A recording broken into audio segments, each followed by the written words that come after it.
Muito boa noite, obrigado pela audiência. Hoje o meu convidado vem da Sociologia, Bangula Katuma, já com obra publicada. Curiosamente, em 2013 publicou uma obra que ainda se mantém atual sobre o comportamento eleitoral dos jovens nas eleições de 2012. Bangula Katuma, os nossos agradecimentos por ter vindo hoje à TV Zimbo. Antes de falarmos sobre o novo livro que escreve em parceria com Mário Pinto de Andrade sobre sociedade, cultura e política, vamos começar por falar sobre o comportamento eleitoral dos jovens. É um tema atual. Muito recentemente assinalamos a vitória eleitoral de João Lourenço na lista do MPLA, o sucessor de José Eduardo dos Santos na chefia do Estado. Este comportamento eleitoral de 2012 ainda se mantém atual? Foi, digamos, a abstenção, o grande partido, o segundo mais votado, se quisermos, passe à ironia, em 2012, mantém-se atual em relação ao comportamento do jovem eleitoral em Angola? Boa noite ou do jovem eleitor no nosso país? Respondendo diretamente à sua questão, aqueles dados e o estudo que realizamos refere-se exclusivamente àquele comportamento naquele período, portanto não podemos extrapolar as conclusões do estudo para o ano presente, 2018, portanto estamos com um diferencial de vários anos. Mas o que podemos dizer é que as variáveis sociológicas analisadas continuam a ser úteis para interpretar o mesmo fenómeno, a abstenção, atualmente. O que nós fizemos, a mesma equipa com a qual trabalhei em 2012, 2013, na verdade, quando publicamos o estudo, foi também responsável por um outro estudo realizado no ano passado sobre, portanto, fizemos nós a primeira projeção, a primeira sondagem pré-eleitoral. Fizemos também a sondagem pré-eleitoral e, desse ponto de vista, podemos, sim senhora, estabelecer, sem qualquer tipo de esforço, de expediente de esforço, podemos estabelecer, sim, uma relação em termos longitudinais do comportamento. Temos uma juventude cada vez mais informada, temos uma juventude que se importa pela política, que se atualiza das informações, porque na altura o que em parte motivou o nosso estudo foi o celeuma que se levantou e que se criou, sobretudo na imprensa, de que eram jovens que não foram votar porque tinham pouca socialização política. É verdade, o que aconteceu foi que assistimos a um deslocamento das instituições de socialização política, aquelas formais, a socialização que era feita até então pelas organizações juvenis, pioneiris, políticas, deslocou-se para a mídia, ou seja, não há tanta força como havia, por exemplo, há uma década, refiro uma década de 90, porque nós estávamos em 2012, reportávamos sobretudo ao último decênio, não há uma grande socialização formal, institucional. Aqui vamos pensar na OPA, na JMPLA, só para citar essas organizações, podíamos citar a Jura e outras também, a JFNLA. Essas organizações, de um modo geral, perdem espaço em termos de monopólio da socialização política dos jovens, mas emergem, contudo, outras instâncias de socialização política, nomeadamente as redes sociais e a imprensa. Verificamos naquela altura que os jovens informavam-se bastante sobre os programas políticos, acompanhavam e que, de facto, as razões da abstenção dos jovens, são os dados, os resultados do estudo, não se prendiam tanto pela desinformação, mas resultaram sobretudo de questões de ordem logísticas ou técnica, os nomes que saíram em outros lugares e desta ordem. Portanto, não foram efetivamente razões subjetivas, mas foram estruturais. De facto, há ainda poucos estudos, ou quase nenhum, sobre o comportamento eleitoral dos angolanos nas eleições do ano passado, de 23 de agosto de 2017. Temos este comportamento eleitoral dos jovens angolanos em 2012. O doutor avalia causas desta abstenção. Na sua opinião, porquê que, digamos, a abstenção se tornou num partido político logo a seguir ao MPLA, digamos, quando queremos falar de resultados finais eleitorais? Bem, a abstenção revela tanto apenas uma faceta do comportamento eleitoral. As pessoas podem votar, não votar. A decisão de não votar chega a ser muito mais complexa que a decisão de votar. Ou seja, eu faço essa pergunta porque em 2012 ainda não estávamos praticamente em crise, portanto havia um estado de opinião muito favorável à realização das eleições e os jovens angolanos estavam hipermotivados, digamos assim, para votar. Sim, para o voto. E o nosso estádio de maturação política, e de acordo com a teoria da ciência política, era expectável que democracias jovens haja uma maior, como a nossa, haja uma maior predisposição dos indivíduos em participar das eleições. Não foi o caso, como já referimos, porque existiram fatores de ordem objetiva, portanto, nomeadamente logística e técnica, que impediram, os jovens que não votaram, na opinião dos inquiridos, não o fizeram por conta de impedimentos alheios à sua vontade. Não foi uma opção não votar. O número era muito residual de indivíduos que disse que não votou porque não quis votar, porque não havia novidade nas opções e nas propostas políticas. Mas não o fizeram exatamente por essas questões logísticas. Por que ainda acontece? Porque há uma necessidade de reinventarmos o nosso sistema político, ou seja, revigorarmos. A sociedade cresceu, democratizou-se e modernizou-se sobretudo, contudo os partidos políticos funcionam ainda numa lógica muito conservadora e tradicional. Os partidos políticos em Angola são ainda muito conservadores, seja do ponto de vista dos mecanismos de disputa e de acesso às lideranças, seja do ponto de vista da forma como eles fazem passar a sua mensagem para a sociedade. É só olharmos, por exemplo, como tem sido discutida atualmente a questão das autarquias.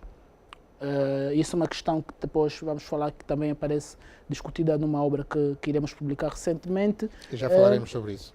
Portanto, quando temos a questão das autarquias, vemos uma divisão clara e uma racionalidade muito própria dos partidos políticos em Angola, que é nomeadamente encarar o espaço público como um espaço de disputa unicamente, disputa por disputa, e não como um espaço de influência, de transformação. Ou seja, estamos a discutir as autarquias em vez de pensarmos nas virtualidades das autarquias para o país, na medida em que efeitos, que resultados é que irão se converter, se traduzir na vida dos cidadãos. Há um interesse maior, por exemplo, em que resultados o partido terei. Daí vermos que o debate está, por exemplo, concentrado numa tónica, num ponto, que é a questão do gradualismo. Quando o gradualismo é um detalhe, de facto, dentro do essencial.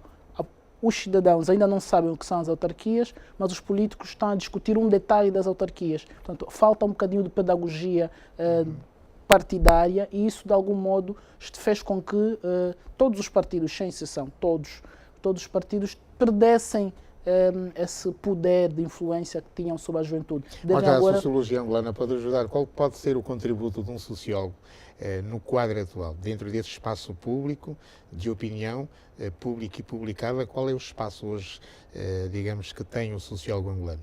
Bem, a sociologia, enquanto esta ciência... Para estudar os vários fenómenos que gravitam na sociedade. A sociologia, enquanto ciência que se ocupa desses estudos, e os sociólogos em particular, enquanto esses profissionais, deverão efetivamente dedicar-se à realização de estudos para, primeiro, diferenciar-se daquela opinião também publicada, mas pouco fundamentada.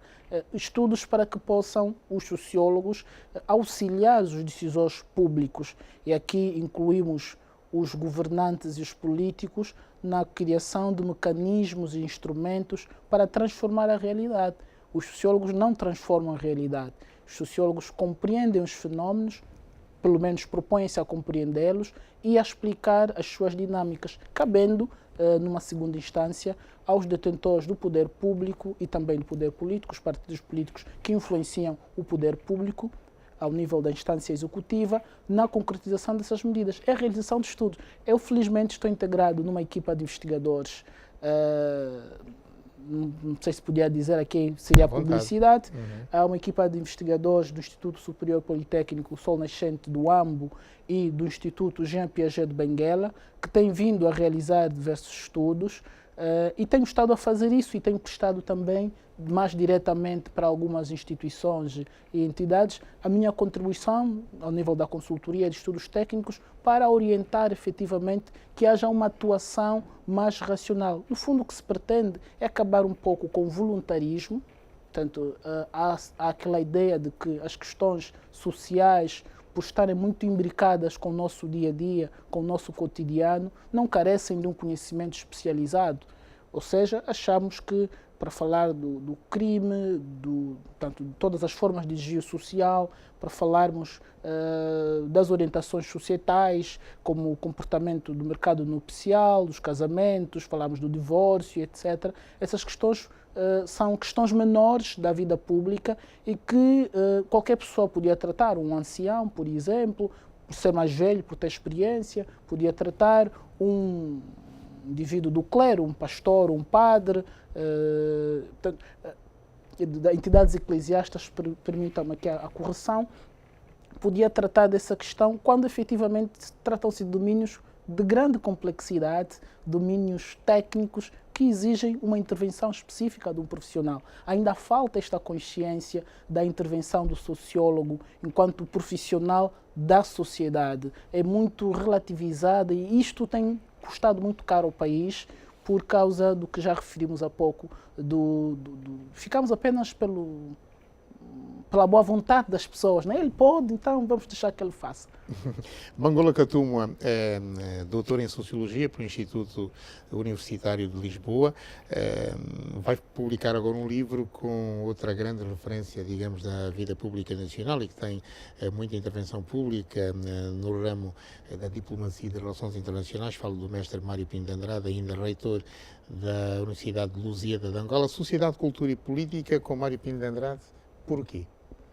Pois o que procuramos nesta obra, e depois de alguns anos sem publicações, também um bocadinho por conta da minha formação, que eu fiquei absorvido nesses últimos 4 anos com a minha tese de doutoramento, depois desse período decidimos, na verdade, com o professor Mário Pinto, fazer uma espécie de recolha de alguns textos, na verdade nótulas que havíamos produzidos, eu muito mais em sede de aulas, textos que eu ensinava aos meus alunos, e também alguns textos que eu publicava em jornais, mas grande parte deles inéditos.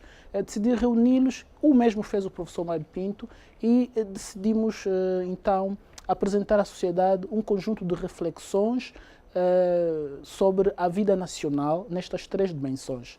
Procuramos olhar para o Estado, para as suas transformações mais recentes, a reforma do Estado, o Estado Social, o Estado Fiscal, o Estado Judicial. Procuramos, sobretudo, compreender um conjunto de fenómenos ao nível cultural, por exemplo, a questão do estatuto socioprofissional do artista, o papel que os artistas, de um modo geral, têm na construção da consciência nacional, coletiva, da identidade, e como nós podemos...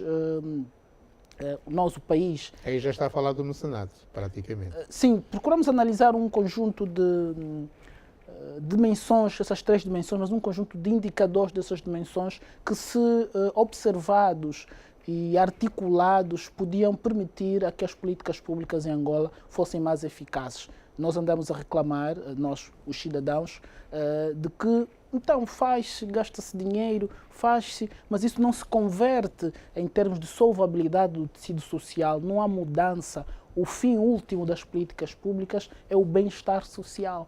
E nós tivemos, por exemplo, entre 2012, 4 até 2012, mais ou menos 2012, sim, tivemos um período muito bom para a nossa economia, inclusive anos de superávit orçamental, crescimento, taxas crescentes, constantes. Contudo, isso não se converteu em bem-estar social, que é de facto o fim das políticas públicas. Nestes textos, que também cumprem uma função didática, porque escrevemos tanto para jornalistas, para juristas, para juízes, para governadores, para administradores, enfim, escrevemos para todos, mas escrevemos sobretudo para os nossos estudantes. Estes textos cumprem uma função didática na medida em que aplicamos aquelas teorias que se estuda no 1º, 2º ano de relações internacionais, de sociologia, de economia, de ciência política, procuramos aplicar essas teorias a problemas concretos da vida nacional e como é que os atores públicos, mais uma vez, os académicos apenas pensam, sugerem, debatem-se com os problemas, mas não são eles que resolvem, são sempre os decisores públicos. Claro. De tal modo que, ao tomarem contato com essa obra, os decisores públicos possam efetivamente ter uma espécie de orientação mais concreta. Bangola Katuma, estamos aqui a falar muito do social. Em relação ao modelo para investimento público no setor social, defende essas políticas do Executivo? Pois, nós estamos a viver uma fase de reforma do Estado e essa reforma tem estado a ser apresentada como uma reforma, sobretudo, do Estado fiscal, portanto, uma reforma tributária. Não por conta disso, vimos, por exemplo, o nascimento da AGT, com a reforma do PERT, vimos também agora o reforço da capacidade de controle do Estado ao nível do sistema judiciário, portanto, estamos a ver uma reforma do direito e da justiça, mas ainda não estamos a reformar o Estado do ponto de vista da sua capacidade de criação de condições para que outros atores sociais intervenham na vida pública.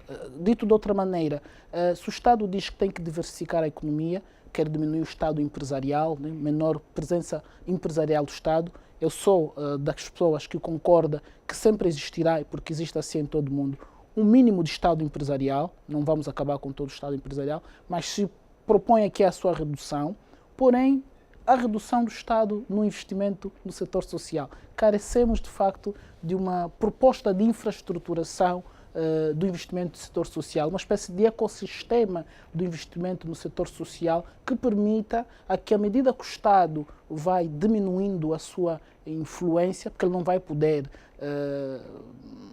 aliás, não tem podido, não tem conseguido, até o presente momento, dar conta de todas aquelas atribuições que estão no 21º artigo da Constituição, ele precisará tomar uma posição mais de playmaker, mais de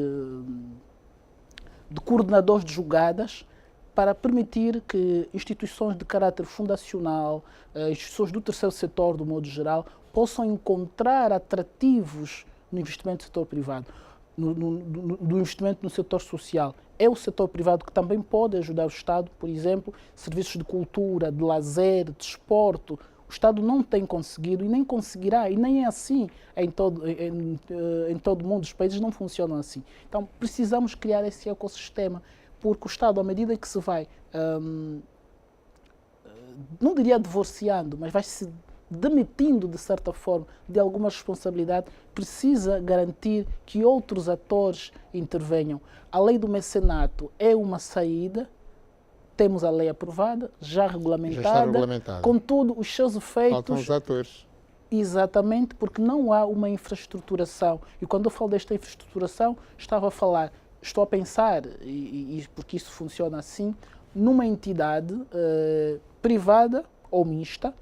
O que é que acha, como é que ela poderia funcionar no nosso país, no caso concreto, e olhando para a nossa estruturação social? Com as fundações, com instituições públicas, privadas, sobretudo com casas de cultura? Fundações e instituições privadas, onde incluíamos as casas de culturas, as galerias, as agências, porque quando nós estamos a pensar na pauta aduaneira, há lá o senhor Severino a defender os industriais. Quando estamos a falar do agravamento deste ou daquele tipo de imposto, há lá uma associação corporativista, de algum grupo de corporações, a defender.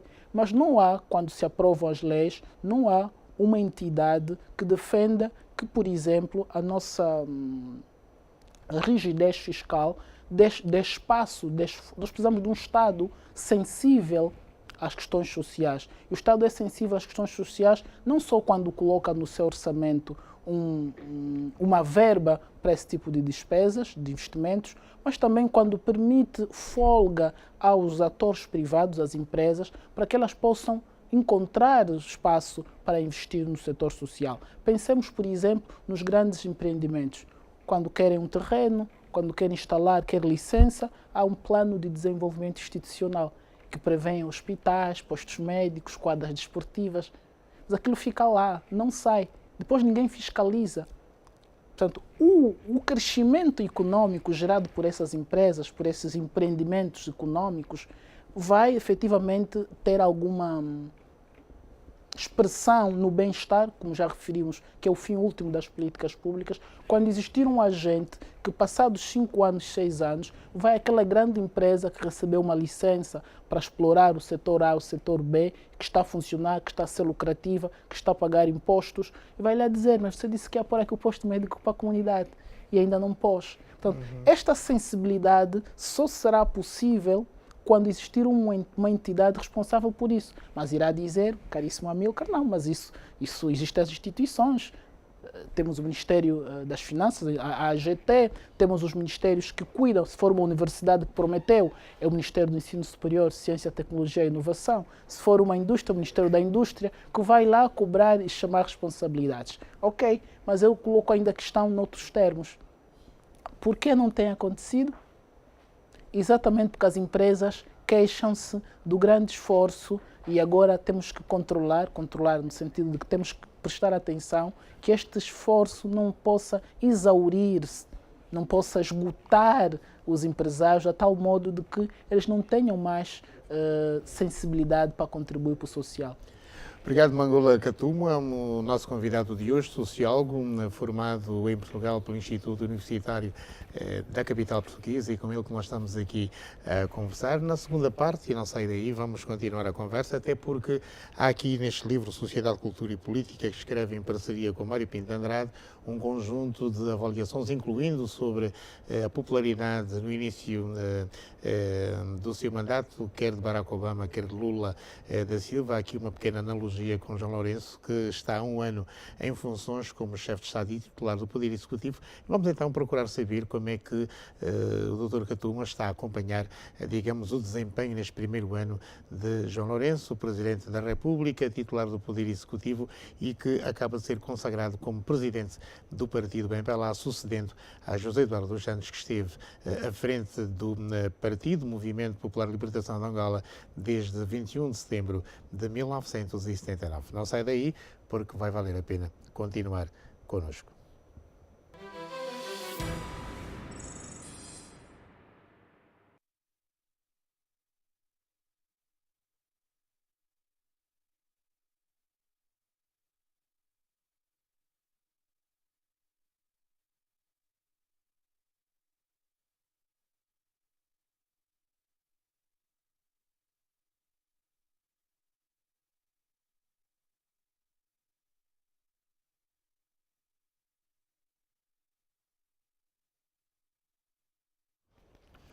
Olha, por acaso vi.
Pois bem, o prometido é devido, Mbangula Katuma, sociólogo, é o meu convidado esta noite aqui na televisão que mudou a televisão.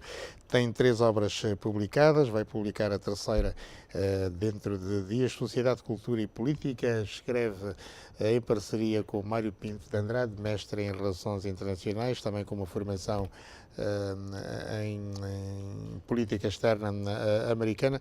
Mbangula Katuma, por que escolheu Mário Pinto de Andrade para escrever Sociedade, Cultura e Política? O professor Mário Pinto, e eu prefiro chamar o professor, porque ele, não tendo sido um professor de carteira, para mim, é um professor da vida e um professor é um pai, do ponto de vista da orientação académica. Nós temos estado a discutir nas longas conversas que temos nos almoços e na vida social que temos conjuntos, uma série de questões sobre a sociedade. E estas questões nos desafiaram a escrever alguma coisa, a partilhar com um público mais alargado estas ideias sobre o país. E porque as questões que tratamos são complexas. Em sociologia costumamos dizer que o facto social é um facto total, né? O fenómeno social é um fenómeno total, na medida que ele é ao mesmo tempo um fenómeno cultural, político, económico, e a larga experiência do professor Mário Pinto de Andrade permitiu isso mesmo, o enriquecimento dessas abordagens, conferindo não só uma componente doméstica do olhar que lançávamos sobre os temas, mas um quadro comparativo necessário que seja com a nossa região. Aqui há vários textos em que nos comparamos ao nível da SADC, ao nível da CPLP, mas sobretudo porque ele, como conhecedor das relações internacionais, da ciência política, conseguiu dar esse aporte necessário à discussão que damos aos textos. Portanto, foi uma escolha feliz, porque o resultado está aqui, modéstia à parte, estamos nós, o professor Mário Pinto e eu, estamos satisfeitos com a obra e tão logo as pessoas possam ter em mãos, também vão poder fazer a sua avaliação. Tive o cuidado de observar numa das páginas que é dedicada à questão da reforma que está a ser desenvolvida pelo atual Presidente da República, interrogam-se os autores quem é que pagará a fatura. Afinal, está a valer a pena esta reforma social do Estado ou não? Está a valer, mas ainda precisamos ter cautelas. Que tipo de cautelas? Sobretudo para não criarmos um Estado excessivamente fiscalista. Por exemplo, no combate à corrupção. O combate à Presidente da corrupção. República dizia, no início do seu mandato, ainda não era Presidente da República, estava em campanha, que iria proteger o Estado dentro e fora das nossas fronteiras. Falava fundamentalmente sobre, digamos, o repatriamento de capitais. Qual é a sua avaliação? De facto, sobre isso também escrevemos no livro, na altura em que esses pronunciamentos tiveram lugar, naquele encontro que o MPLA realizou com os seus quadros. Com os altos quadros. Exatamente.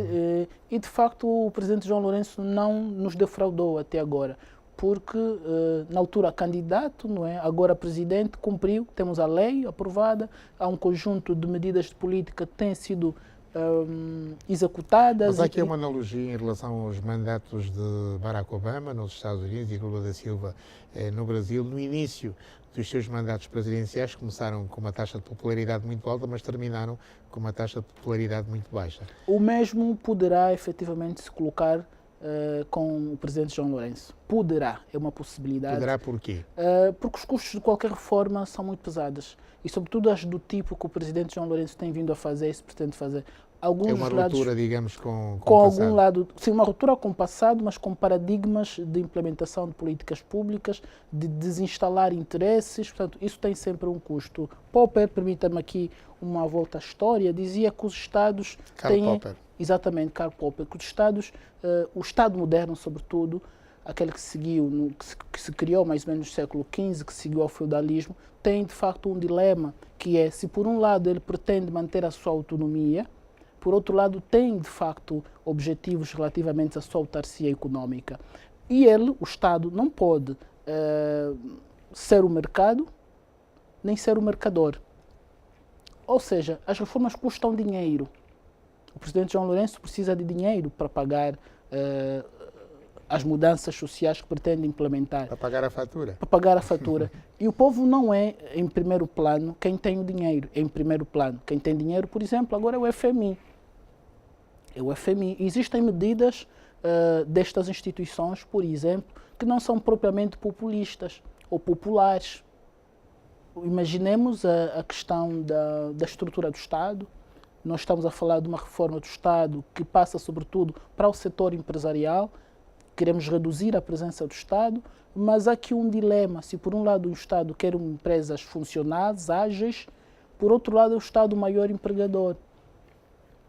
Portanto, não vai poder, seguramente, agradar a todos durante todo o tempo. Haverá um momento que o presidente João Lourenço vai ter que fazer escolhas, mas isso mesmo aqui é governar, não é? Fazer escolhas, mas acredito, se continuar a tomar as precauções que tem tomado até aqui, que as coisas poderão terminar bem. Relativamente à analogia que fazemos no texto com estes dois presidentes, estávamos essencialmente a convidar os leitores para a dimensão do compromisso social. Portanto, há um contrato, isso desde Hobbes, Rousseau, o contrato social que precisa ser adaptado e atualizado. Portanto, o compromisso do presidente João Lourenço é com o povo, que ele manteve durante a campanha, mas sabemos que ele vai ter que fazer agora arranjos.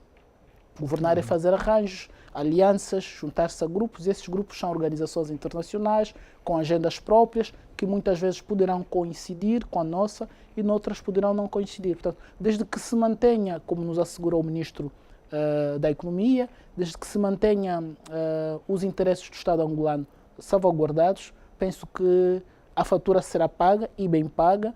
Os angolanos, de algum modo, já começam a pagar impostos que, por exemplo, há 5 anos, não diria 5, mas pelo menos há 2 anos não pagávamos. Então estamos a falar, por exemplo, dos impostos de lixo, os IPUs, houve um aumento no custo na tarifa da água, da energia. Portanto, estas são as faturas que já começam a ser distribuídas. Mas não haverá mal nenhum, ou grande mal nisto, se efetivamente, paralelamente a este tipo de mudança ou de reforma fiscal, se fizer uma reforma social. O nosso sistema de proteção social é ainda muito assente na lógica distributiva ou retributiva, permita a correção.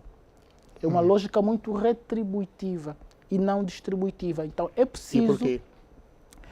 Quem está a trabalhar, quem está no sistema formal, paga, faz o seu desconto de INSS, quando for reformado, recebe. Quem não está a trabalhar, porque se encontra já numa situação de pobreza, de exclusão, de vulnerabilidade social, não consegue, quando mais precisar, não consegue receber do Estado porque não contribui, porque o nosso sistema é retributivo, devolve aquilo que você contribui. Quando temos consciência e conhecimento pelas estatísticas que grande parte dos angolanos está no setor informal da atividade.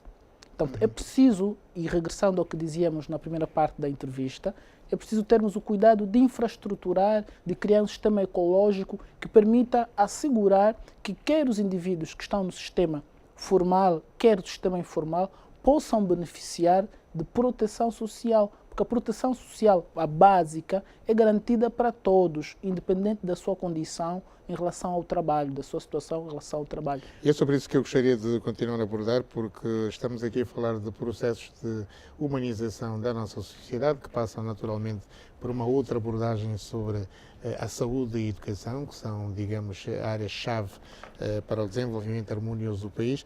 O doutor Bangula Katuma já sublinhou aqui alguns pensadores, Thomas Hobbes, Rousseau, falou também de Karl Popper, mas já, digamos, uma teoria positivista de Max Weber, que penso eu que muitos dos nossos teóricos políticos estão a estudar para poderem compreender, passo o termo, essa sociologia compreensiva de Weber. Eu pergunto-lhe se nós estamos no bom caminho em relação a essa humanização desta nossa sociedade, que está em profunda crise. É bom sublinhar isso. Estamos numa crise como nunca na nossa sociedade. Eu penso que o desafio que temos em mãos, que sobretudo o Executivo tem em mãos... Weber, se estivesse vivo, estaria muito preocupado com a forma como nós estamos a viver. Com certeza, com certeza. Nós, por exemplo, nos perguntamos hoje, queremos um Estado que seja eficaz e eficiente na sua atuação. E há um senhor que se chama Steron, e Goethe também, que coloca uma questão que é: qual é o melhor governo? É o governo pequeno, o governo grande? Ouvi há pouco tempo alguém dizer que há países como Dinamarca, Finlândia, que têm 7 ministérios. Nós temos 30, 32. Por que é que precisamos de tantos? Portanto, essa ainda é uma discussão que nós não resolvemos, que a mim parece ser extremamente importante que haja um consenso em torno do tamanho do governo. Porque é uma questão do governo grande, do governo mínimo e do governo necessário. Eu falo do governo como representante do Estado, o agente que atua pelo Estado na vida pública. Eu vou pelo governo necessário. Este é o governo necessário. O governo necessário é aquele que, de facto, consegue cumprir duas funções, essencialmente.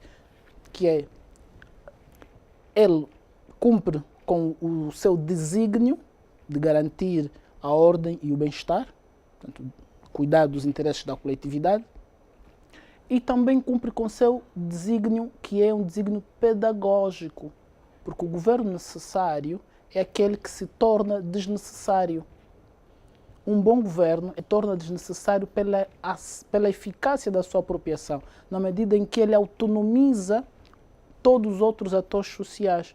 Se nós, progressivamente, continuamos a precisar de governo, da presença da administração, do Estado, de maneira mais constante, na saúde, na educação, na indústria, é porque o governo está a fracassar na sua missão.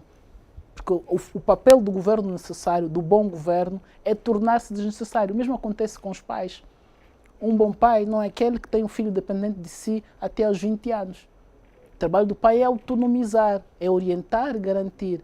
O mesmo acontece com esta teoria mais compreensiva da presença do Estado na vida pública. Portanto, é um Estado que se torna desnecessário à medida que vai tendo efeitos. Obviamente, não podemos ser distópicos aqui em relação a essa situação.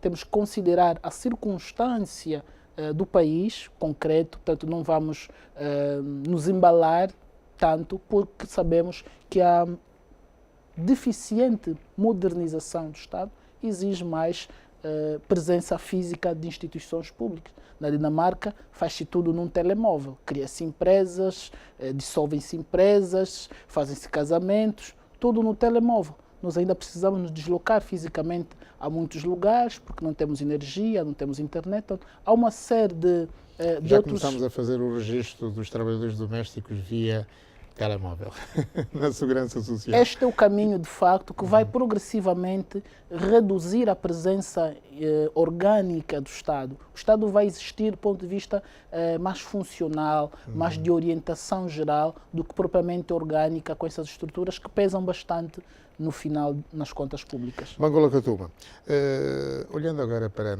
a agenda política e social dos próximos tempos, temos agora um Presidente da República que é Presidente do Partido, acabou de ser consagrado neste Congresso Extraordinário do MPLA. Acha que vamos mudar a agenda social e política agora com a assunção desses poderes em João Lourenço? Bem, eu penso que o presidente João Lourenço acaba agora de ver condimentado o seu Essa ambiente. pergunta porque João Lourenço emana, apesar de ter sido eleito pelo voto democrático popular, emana da vontade do MPLA. Exatamente. Foi eleito na lista do MPLA. Ele acaba, como dizia, de ver adicionado mais um condimento, dentre os vários condimentos, porque o próprio exercício do poder político necessita de uma série de condições. Uma das condições básicas é a legitimidade. E o poder político é um recurso que é limitado. Ou seja, todo ator que detém poder político pretende exercê-lo no melhor ambiente possível. E agora a conjugação numa só pessoa da liderança do partido e da liderança do governo favorece, como disse, condimenta o ambiente para que o presidente João Lourenço tenha mais espaço para o fazê-lo. Mas é preciso assinalar que no ano passado, neste seu primeiro ano de governo, ele não tinha menos espaço também, porque a Constituição da República de Angola é bastante clara sobre a chefia do Estado e do governo. Portanto, ele sempre teve espaço para fazê-lo. Mas temos que entender também que a dimensão legal, jurídica, é uma e a dimensão socializada ou factual é outra. Portanto, esta condição que se adiciona é mais do plano das subjetividades do que do plano legal, porque do plano legal o Presidente, desde o dia em que tomou posse, sempre teve condições para trabalhar. E vamos crer, estamos em crer, que efetivamente algumas franjas da sociedade que ainda se mostravam receosas eventualmente em fazer o devido alinhamento com as orientações do Presidente João Lourenço, agora já não terão mais razões para se colocarem receosas e poderão cerrar, como faz o MPLA e fez agora nas manifestações que vimos do Congresso, vão cerrar fileiras em torno do líder e apoiá-lo, tal como apoiaram sempre o presidente Eduardo Santos. Seguramente irão apoiar o presidente João Lourenço, porque é tradição e sempre foi assim no MPLA. Bangula Katuma é sociólogo de formação, tem um doutoramento em Sociologia, tem estado a fazer muita investigação sobre a nossa realidade social, a nossa realidade objetiva. Pergunto, qual é, digamos, a teoria que mais aprecia dentro da Sociologia? Eu, de facto, fico feliz por agora trazer a conversa um bocadinho para a sala de aula, que às vezes, por causa do... Eu sou professor, estou sempre a dar aulas e estou sempre a falar das teorias, mas nas entrevistas o que nós procuramos fazer é evitar a teoria para falar para todo mundo. De facto, eu sou funcionalista.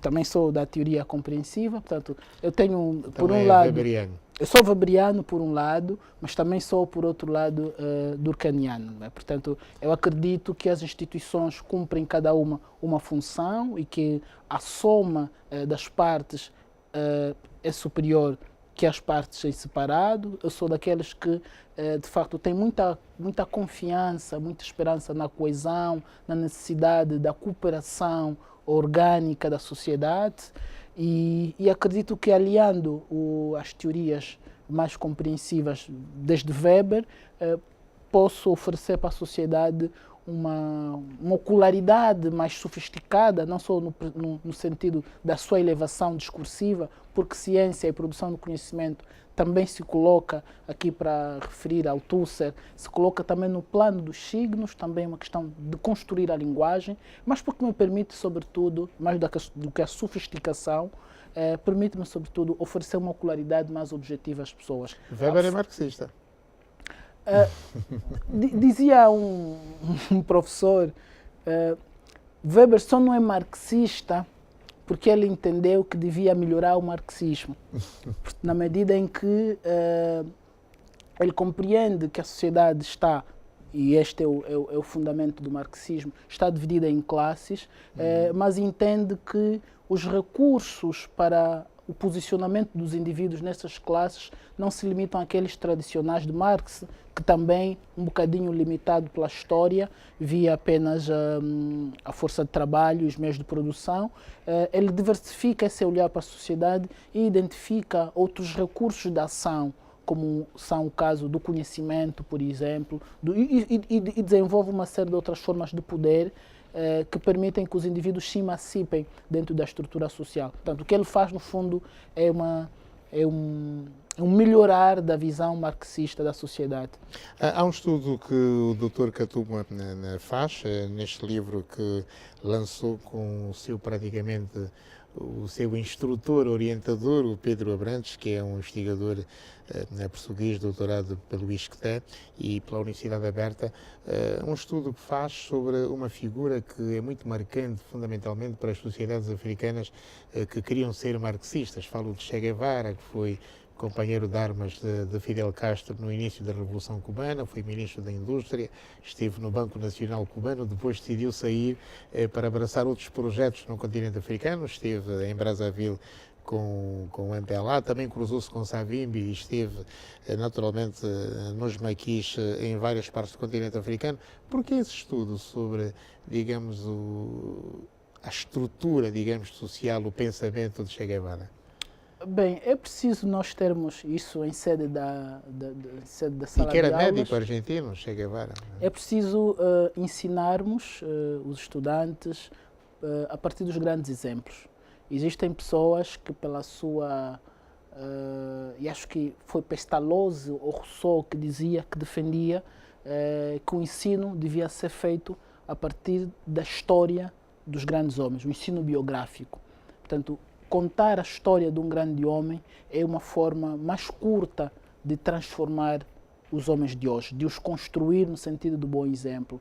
E a nossa relação, quer com a ideologia revolucionária toda, inicialmente comunista, como sabemos da nossa influência histórica, depois socialista, mas sobretudo com a Europa do Leste, toda essa relação que a Angola teve é fundamental e reforça, sobretudo a relação Angola-Cuba, reforça a necessidade de trazer exemplos dos chamados internacionalistas.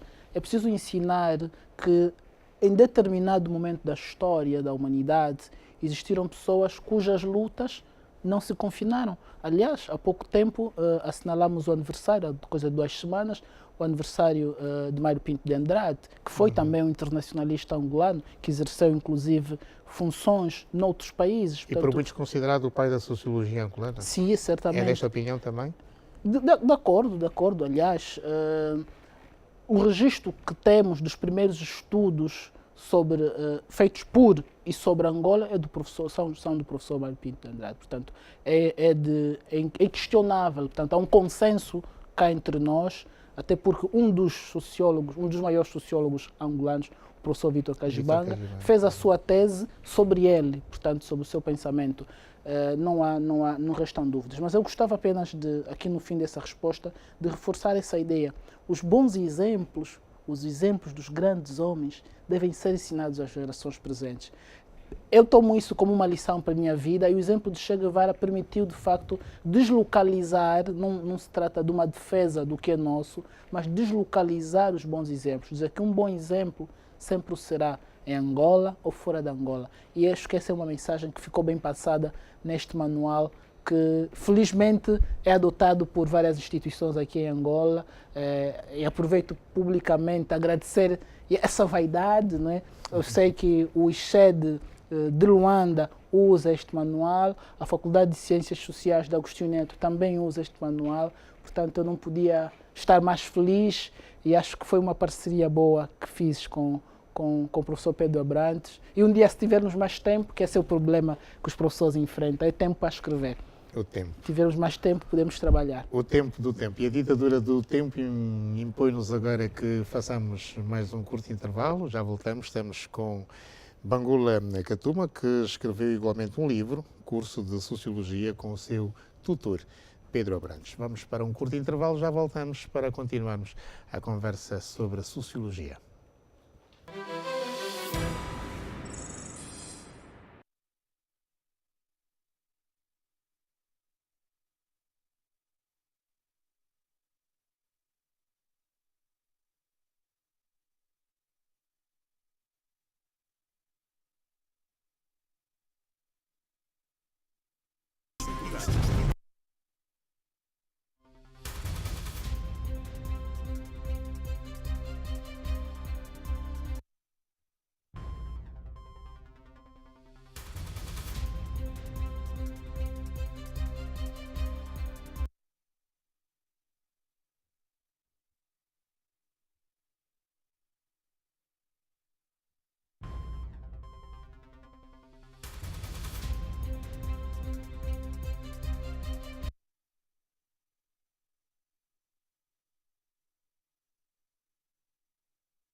Olá, boa tarde.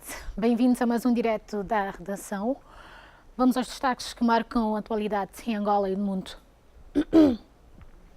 Hello, boa tarde. Bem-vindos. Estou sim. Ah, é? Para descalçar? Não, disseram para descalçar. Não, mas ele disse para descalçar.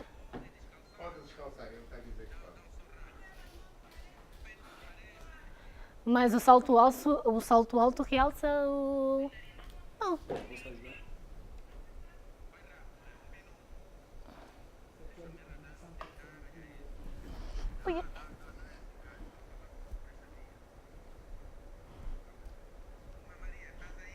Estou sim, meu amor.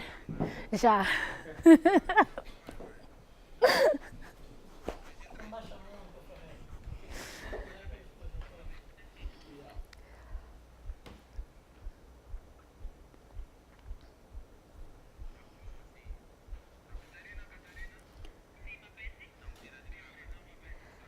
Sei.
Olá, boa tarde, Zuleika Wilson e assim, caro telespectador. É um prazer enorme informá-lo. Vamos dar uma olhada à síntese informativa desta tarde.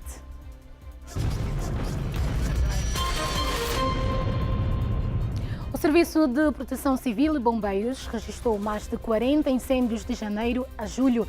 Os incêndios aconteceram sobretudo em armazéns e outras superfícies comerciais da cidade de Luanda. Muitos destes estabelecimentos tiveram como destruição total do referido edifício ou estabelecimento.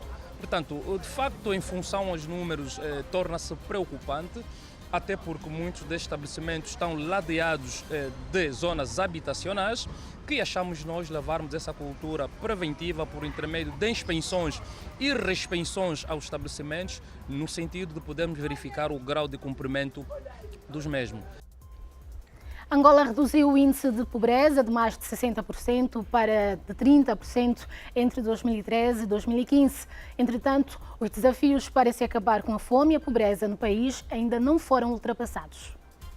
Demos saltos qualitativos relativamente à diminuição da fome no nosso país, mas temos indicadores relativos à pobreza. E então o que se pretende aqui é fazer um alinhamento entre o plano de investimento da agricultura para que possamos exatamente cumprir com as agendas, não só nacional, mas como também africana e internacional. Saímos de mais de 60% que tínhamos, baixamos para menos de 30% em Angola. E isto de 2013, 2015. E continuamos agora a lutar para baixar esses indicadores. A Organização das Nações Unidas quer que o chefe do exército da Abismárnia seja julgado por genocídio. As Nações Unidas querem que os responsáveis do exército do Myanmar sejam julgados por genocídio contra o povo Rohingya no norte do estado de Rakhine. Entre eles está o comandante do exército. A ONU, e depois de uma exaustiva investigação que passou por entrevistas com vítimas dos abusos, quer ver os principais generais da Birmânia na barra dos tribunais por crimes contra a humanidade e crimes de guerra contra a minoria Rohingya. Tudo isso e muito mais você acompanha no Jornal da Zimbo às 20 horas e já sabe que às 18 horas tem o Fala Angola com Salu Gonçalves e, claro, você é o nosso convidado. Boa tarde e continuação de um bom programa.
E cá estamos com Bangula Katuma, o nosso convidado hoje, aqui no espaço da grande entrevista da TV Zimbo, o autor de 3 trabalhos que se recomenda. O último vai sair dentro de dias, Sociedade, Cultura e Política, que escreve em parceria com Mário Pinto de Andrade, o professor Mário Pinto de Andrade, reitor da Universidade de Lusíada de Angola.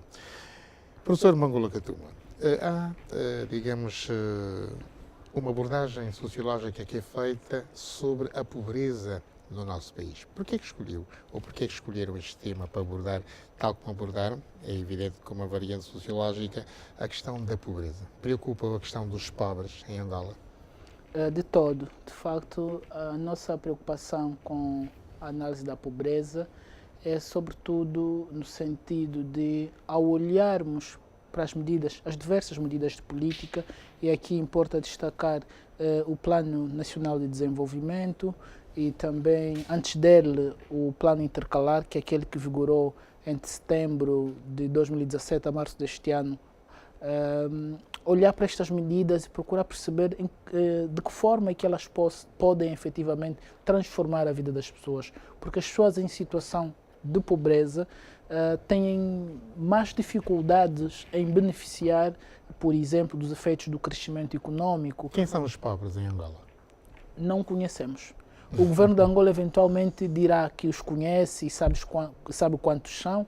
Agora, coisa de umas semanas, houve uma notícia que dava conta da redução de 60% para 30% num espaço inferior a 5 anos, o que para nós, por exemplo, preocupa como isso é possível do ponto de vista técnico, porque a condição de pobreza é uma condição que se transforma ao longo do tempo. Não se tira alguém de pobre para não pobre porque se lhes dá 1 milhão de kwanzas ou 2 milhões e como ele vivia com $1, agora vive com 5, 20 dólares, Professor, deixa de ser nós temos milhões pobre. de pobres e milhões de cidadãos no estado de vulnerabilidade social. Muito São mais. duas coisas completamente diferentes. Com certeza, muito mais pessoas em condição de vulnerabilidade, porque a condição de vulnerabilidade é mais complexa e envolve um conjunto de dinâmicas mais complexas e geralmente resulta dos choques macroeconômicos, como o que sofremos há pouco tempo.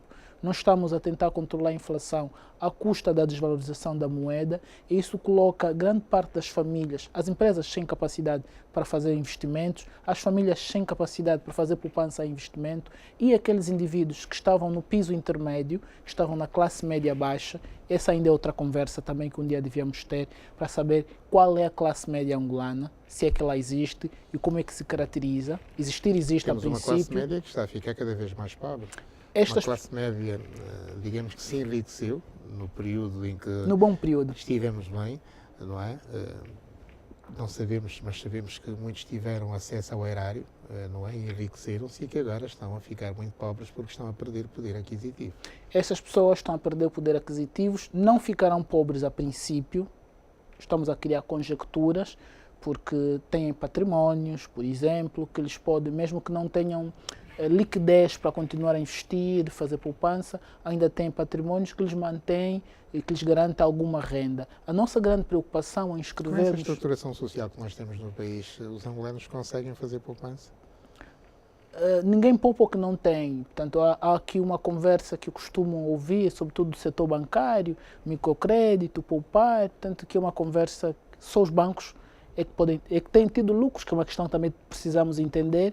Estamos num momento de quase recessão, estagnação e quase recessão económica, e temos bancos com lucros 100%, portanto, bancos a crescerem, que é uma questão que temos que entender. Mas voltando ao que me coloca... onde a economia não cresce praticamente desde 2014.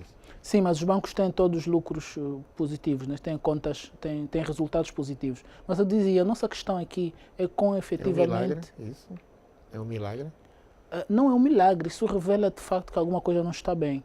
Porque os bancos são instituições financeiras, as instituições financeiras, o básico que nós estudamos de economia, as instituições financeiras vivem, sobretudo, da disponibilização de produtos financeiros. O mais conhecido dos produtos financeiros dos bancos é o crédito. Os nossos bancos não dão crédito. Os que deram durante um período estão com problemas de crédito mal parado, mas apresentam contas positivas, porque algumas explicações que são avançadas vivem de uma atividade mais ou menos indexada ao dólar, o que lhes mantém mais ou menos protegidos desses choques.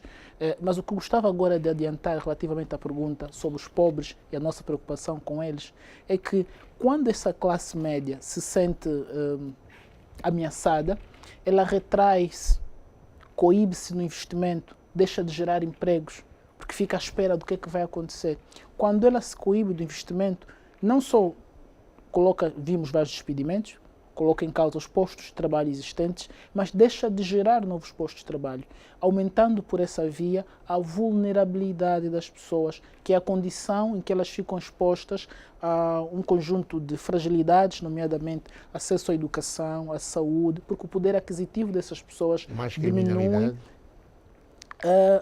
há uma tendência, não existe necessariamente uma relação positiva entre pobreza e criminalidade, porque a criminalidade é uma questão... Onde há bolsas de pobreza extrema, como é o caso de Angola, costuma existir, mas a ciência não prova, não garante que haja uma relação causa-efeito linear, porque estamos em dois planos. Do ponto de vista da análise societal, estamos em dois planos. O crime é um desvio. Está estudado na literatura internacional, Crime e Castigo, Dostoiévski, está também estudado pelo Durkheim. O crime é uma questão de moral, está no plano das orientações de moral. Se tivermos uma sociedade pobre, mas com fortes convicções ideológicas, morais, nós podemos ter uma sociedade pobre sem tanto crime e ter uma sociedade com mais poder aquisitivo, com mais consumo e crime. Tanto é que há pessoas que roubam não para comer, roubam para ter iPhone. Isso não é pobreza, isso é uma questão de valor. Portanto, nós os sociólogos temos esse cuidado de não fazer assunção ou fazer subsunção, para usar aqui uma expressão do jurista, direta da pobreza ao crime. Portanto, o crime, o desvio, é uma questão essencial, não exclusiva, mas essencialmente de valores. Falou de Dostoiévski, que no seu tempo, portanto, a Rússia era um país muito pobre. No caso concreto de Angola, hoje, um país como o nosso, com um potencial de riqueza enorme, com enormes recursos, quem é que vai resolver o problema dos pobres? Todos nós. Todos nós. E isso passa, sobretudo... Essas políticas que estão a ser desenvolvidas para a segurança social, para a proteção social, excluem os pobres. Infelizmente. E a proposta aqui no texto que apresentamos é efetivamente esta. E penso que já se começa a caminhar nesse sentido. Muito timidamente já se começa a caminhar nesse sentido. Se olharmos para uma das 128 medidas, penso, do plano intercalar. 128 medidas. Há uma delas que tem que ver com a conversão do paradigma. Vamos sair do modelo de proteção e assistência social direta, portanto, transferência direta de rendimentos, em que o Estado dava dinheiro às famílias, para um modelo em que este dinheiro vai ser substituído pelos produtos e os bens que efetivamente as pessoas comprariam. Na literatura, e nós discutimos isso tendo como base exemplos sobretudo da América Latina, do Brasil, da Bolívia, na literatura, mas também houve casos de sucesso na África do Sul, na Namíbia, só para citar a África, está provado que é mais eficiente, produz mais resultado no tecido social quando há transferências monetárias, ou seja, dar dinheiro às pessoas ajuda mais que dar comida. Isto até parece ser uma coisa trivial, porque está muito batido naquele ditado social, ensinar a pescar e não dar o peixe. Mas parece que por qualquer razão alguém trocou a lição e aparece na proposta que vai-se fazer a troca desse modelo, tanto o de transferência direta de renda por substituição, portanto transferência produtiva. Penso que a não se corrigir isso, ficará muito difícil resolver o problema dos pobres. Mas o problema dos pobres não é só um problema do governo de Angola. É também uma questão de educação. Sim, mas o problema dos pobres não é um problema de Angola, é um problema do sistema mundo. Portanto, nós temos ainda uma economia muito financiarizada. Não se consegue garantir mas o igualdade. O Afeganistão, a própria Índia estão a resolver este problema. Estão a dar mais educação às pessoas, às comunidades. O modelo... Portanto, o acesso hoje ao ensino fundamental, ao ensino básico, portanto, é crucial para reduzir as taxas de pobreza que há nestas regiões do continente asiático. Exatamente, mas nós também estamos diante de uma armadilha. Um senhor alemão, falecido há pouco tempo, de feliz memória, Hans Rosling. O Rosling trabalhou muitos anos no Banco Mundial, apresentava de forma muito interessante estatísticas sobre desigualdades e pobreza. E o que ele mostrou na sua Dollar Street é um software que o Gapminder, que a sua organização criou e disponibilizou, está disponível, o Gapminder, que mostra como uma pessoa com $1 vive, por exemplo, na Bolívia, na Indonésia ou na Índia, e como uma pessoa com $1 vive nos Estados Unidos. O que acontece com a pobreza é o seguinte: estas pessoas não só estão impedidas de crescer, como são excluídas ao mesmo tempo dos mecanismos que lhes podiam fazer crescer. A educação a que se referiu, estas pessoas não têm acesso exatamente porque são pobres. Elas precisam da educação para deixar de ser pobres. Mas o pobre nos Estados Unidos vive com $7 dia. Em Angola vive-se com qualquer coisa como $2,50. Quanto vale $7 nos Estados Unidos? Quanto vale $1? Portanto, estamos a falar aqui do valor real da moeda. Portanto, há uma disparidade. Daí, na segunda parte da nossa entrevista, eu ter falado da questão da inflação. Temos que ver como é que vamos controlar a inflação. Desvalorizar continuamente a moeda nacional não parece ser uma saída. Não parece ser, porque as pessoas depois ficam desprotegidas. O investimento no setor social, o Estado tem que trazer, atrair mais entidades, mais atores para investir no setor social. Penso que é uma forma de assegurar que aquelas pessoas que não podem beneficiar do serviço público de saúde, Serviço Nacional de Saúde, a educação pública, possam encontrar num espaço intermédio, nomeadamente o terceiro setor, e foi assim que foi possível controlar as grandes bolsas de pobreza que tínhamos no nosso país durante todo o período de guerra civil. Vamos pensar entre 92 a 98, nós vivemos grande parte da assistência, de uma espécie de sistema assistencialista internacional.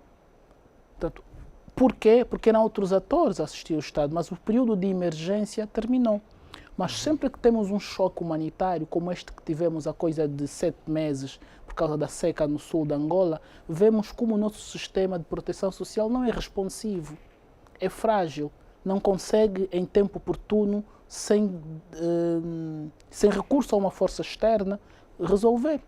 A seca afeta quase todos os anos, pelo menos tem sido assim em Angola nos últimos 4 anos, mais de 1,6 milhões de angolanos. É muita gente, quase 2 milhões de pessoas todos os anos são afetadas diretamente por problemas da seca e nós ainda não o resolvemos até hoje. Portanto, porque falta uma intervenção mais estruturada, mais sistematizada, na medida em que a pobreza não é um problema que se resolva com pensos rápidos, como temos feito. Doutor, e em relação ao ensino, este plano intercalar, o Estatuto da Carreira Docente, o que é que lhe parece? Pois, foi ali que, de facto, o governo foi muito feliz e é preciso elogiar, de facto, o pragmatismo do governo do presidente João Lourenço, que inscreveu um conjunto de compromissos, assumiu-os. Estes plano intercalar é de setembro de 2017 a março de 2018, exatamente. E contempla várias medidas. Várias medidas, grande parte delas foram já executadas. Importa aqui no domínio da saúde e da educação destacar a questão do transportes, os transportes para os estudantes carenciados em situação de vulnerabilidade, uma questão que também não está bem definida, quem é que é vulnerável, quem não é, mas o facto é que, por exemplo, sei que existem províncias... Agora falta implementar, não é? Já existem províncias onde os autocarros já circulam, portanto, já estão ali, daqui a pouco vai se executar, vai sair da teoria para a execução, mas também o nível da educação, o estatuto do agente da educação, o estatuto da carreira docente do ensino superior, os concursos públicos, portanto, há aqui um trabalho que está a ser feito, portanto, elogie-se o executivo por isso, mas precisa continuar e dar consistência a isso. São políticas sociais que estão a resultar. Que estão a ser implementadas, os efeitos não são imediatos, por isso é que espantou-me quando uma notícia que vi há pouco tempo dava conta da redução de 60% para 30% da pobreza em menos de 5 anos. Qualquer pessoa mais ou menos entendida na intervenção social sabe que ninguém deixa de ser pobre em 5 anos. Acho que é um dado do Instituto Nacional de Estatística.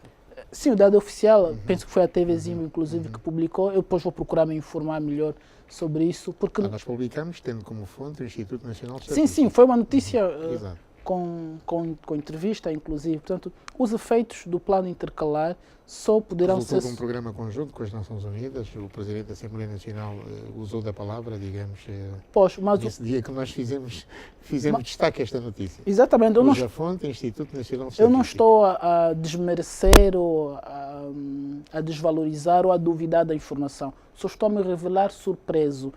Mas surpreendido por quê? Porque é um feito extraordinário. Extraordinário porque não lembro quem tenha feito isso. Uma pessoa não deixa de ser pobre em 5 anos.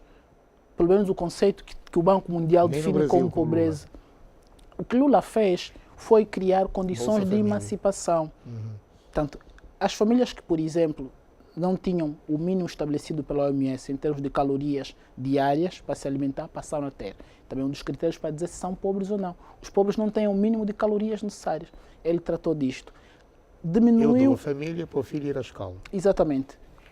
Esta lógica de intervenção, nós chamamos lógica da mudança quando estudamos intervenção social, esta lógica permite assegurar na cadeia da intervenção uma coerência que é, ao mesmo tempo que eu matriculo, eu garanto que ele continue a frequentar. Nós todos os anos ouvimos pelas notícias que um grande número de crianças são matriculadas, embora um número sempre grande também fica de fora, mas esse número que entra nem sempre chega ao fim. Por quê? Porque de algum modo entendemos que basta matricular. Para a criança continuar a frequentar a escola, precisa de condições que devem ser asseguradas. E a pessoa deixa de ser pobre quando se emancipa, quando passa a ter acesso a recursos de subsistência. Isso leva anos, coisa que se faz em 10 anos, mais ou menos. Por isso é que a pobreza persiste em muitas partes do mundo, não é por incompetência dos governos, mas porque é um processo, é um fenômeno complexo que envolve, por exemplo, escolarização. Como é que se forma um profissional? O indivíduo está desempregado, já é adulto, era militar, está desmobilizado, vamos dar um curso. Aquele curso que ele vai ter no primeiro e segundo ano é de subsistência. Quem subsiste é pobre, não deixa de ser pobre. Não é porque ele consegue comer e tem um teto para dormir que deixa de ser pobre. Portanto, ele tem que passar por um outro escalão de rendimento. E a passagem por um escalão de rendimento pressupõe duas coisas. Primeiro, o aumento das qualificações, para poder ter acesso ao exercício de uma profissão melhor remunerada. Numa sociedade como a nossa, ver como é que se processa.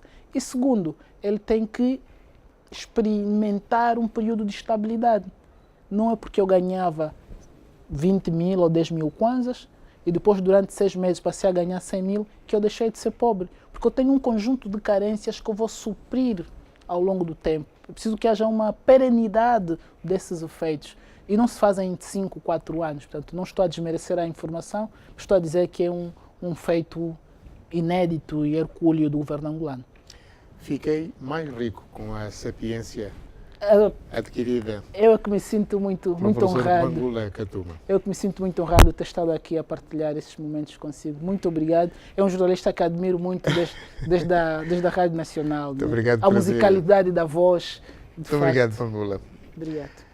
O prazer foi todo nosso. Estivemos aqui com o coautor de Sociedade, Cultura e Política e curso de Sociologia, Sociedade, Cultura e Política. O professor Bangula Katuma escreveu com o mestre Mário Pinto de Andrade e curso de Sociologia escreveu com o sociólogo português Pedro Abrantes. É com esta grande figura da sociologia angolana que nós nos despedimos, com a promessa de voltarmos na próxima semana com mais um convidado, com mais um pensador, com mais uma ideia de interesse público. Até lá, os nossos agradecimentos. Obrigado pela audiência.